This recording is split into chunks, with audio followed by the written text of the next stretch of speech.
हनुमान चालीसा पढ़ते हैं लेकिन नहीं जानते हनुमान जी की पूरी कहानी, तो इसे पढ़िए। हनुमान को महादेव का 11वां रुद्र अवतार माना जाता है।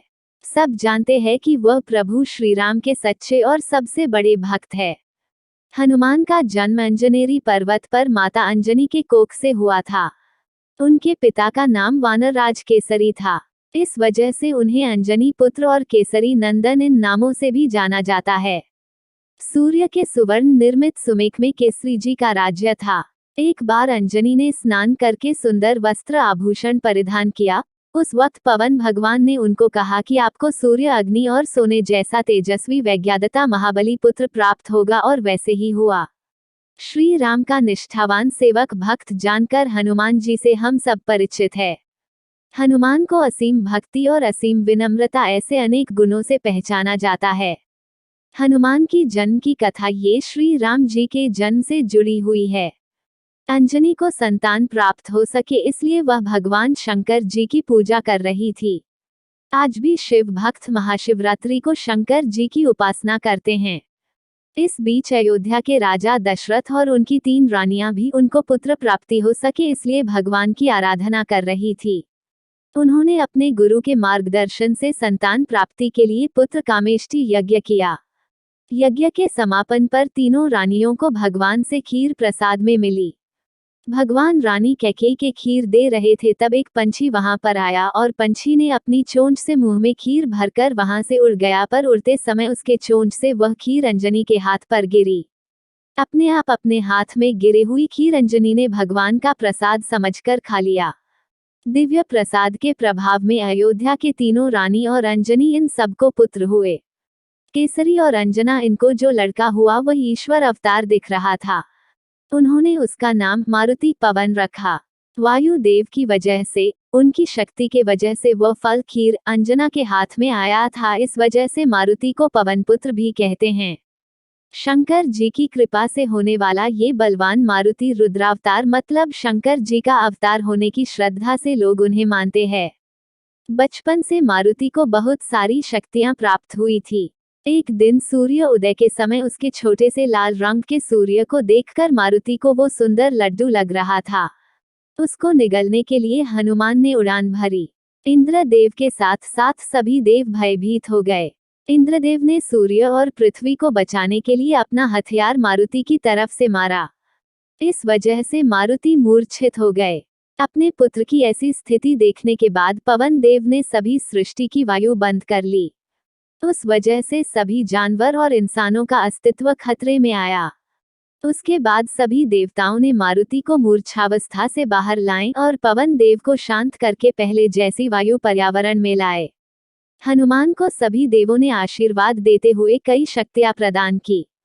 ब्रह्मदेव ने अमितायु, इंद्रदेव ने वज्र से पराजित न होने का, सूर्य देव ने अपने शतांश तेज से युक्त और संपूर्ण शास्त्रों में निष्णात होने का और पानी से अभय रहने का, यम जी ने यमदन से अवध और पत्थर से नष्ट न होने का, शंकर जी ने अजय योद्धा पर विजय प्राप्त करने वाला और विश्वकर्मा ने सभी प्रकार के असहयोग, अस्त्र और शस्त्र कभी भी क्षति न होने वाला वर दिया। ये सभी प्रकार के वर प्राप्ति के वजह से हनुमान ने अमित पराक्रम किए जो जग में प्रसिद्ध हो गए। एक दिन बचपन में सभी शक्तियों से पूर्ण हनुमान ने एक ऋषि का परिहास किया। इस वजह से मारुति को श्राप मिला, तुम तुम्हारे सभी शक्तियों को भूल जाओगे। कई सालों बाद सीता को ढूंढते समय समंदर लांघने से पहले जामवंत ने हनुमान को उसके शक्तियों की याद दिलाई। श्री राम, सीता और लक्ष्मण जब वनवास में थे उस वक्त रावण ने सीता का हरण करके लंका में लाया। राम लक्ष्मण सीता को ढूंढ रहे थे तब उनकी हनुमान से भेंट हुई। इधर से आगे हनुमान सीता को ढूंढने लगे। रावण से लड़ाई करके राम की मदद की और आगे जिंदगी भर राम की मन से भक्ति की। उस वजह से जिस जगह राम का मंदिर है उसके बाजू हाथ जोड़े हुए हनुमान की मूर्ति होती है। वे महादेव का अवतार होने से उनमें बहुत सामर्थ्य है। राम भक्ति करते समय उनमें विष्णु तत्व होने के कारण उनमें स्थिति का भी सामर्थ्य आ गया। हनुमान में ब्राह्मण तेज और शास्त्र तेज दोनों होने के कारण युद्ध के वक्त वह उसका अच्छे से इस्तेमाल करते थे, ऐसा बोला जाता है। महाभारत के युद्ध में श्री कृष्ण ने हनुमान को अर्जुन के रथ पर स्थान दिया था। तभी हनुमान ने रथ और अर्जुन पर आने वाली अस्त्र और शस्त्र हवा में नष्ट कर दिए, ऐसा बताया जाता है। हनुमान शक्ति सामर्थ्य के लिए जितना प्रसिद्ध है उतना ही वो बुद्धि के लिए भी जाने जाते हैं। बचपन में हनुमान ने गुरुकुल में जाकर बहुत सारी विद्या सीखी थी। वानरों का युद्ध करने की विशिष्ट तरीका मारुति ने सीखा। हनुमान को खूब सारी भाषाएं भी आती थी, इसलिए राम लक्ष्मण की खबर निकालने के लिए सुग्रीव ने हनुमान को भेजा था और इसीलिए सीता को ढूंढने के लिए हनुमान को भेजा गया। समुद्र लांघना, समुद्र पर सेतु खड़ा करना, दुश्मनों का नाश करना, लक्ष्मण के लिए संजीवनी बूटी लाना, इससे हनुमान की शक्तियों का अंदाजा मिलता है। हनुमान चिरंजीवी मतलब अमर है, ऐसी भक्तों की धारणा है। इस वजह से आज भी भक्त बोलते हैं कि वो भक्ति रूप में अभी भी जिंदा है। हिंदू धर्म में हनुमान जयंती यह बड़े आनंद से और उत्साह से मनाई जाती है। उनके बारे में जितना बोला जाए और लिखा जाए सब कम है।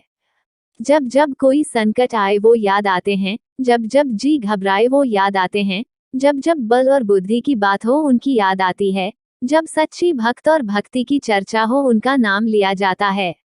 आज भी हर घर में हनुमान चालीसा गाई या सुनी जाती हैं, इस तरह वो हमेशा हमारे साथ है। इसलिए इस प्रार्थना के साथ कि बजरंग बली आप सब पर आशीर्वाद बनाए रखे।